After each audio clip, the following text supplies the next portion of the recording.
came down here to try get some bales out in the field and thought I could sneak across here where it was grassy.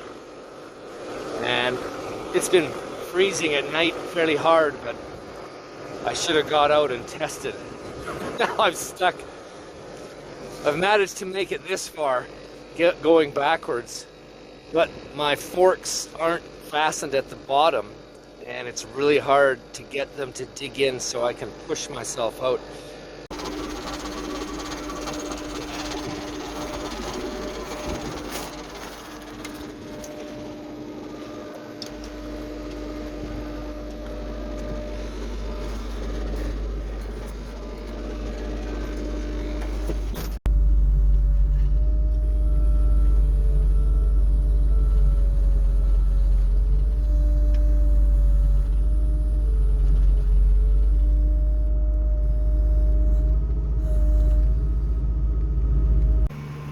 Fine then.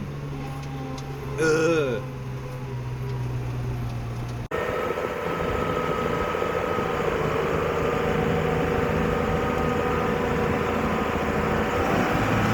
Yeah, thanks again for watching my poor choices, and we'll see you next time.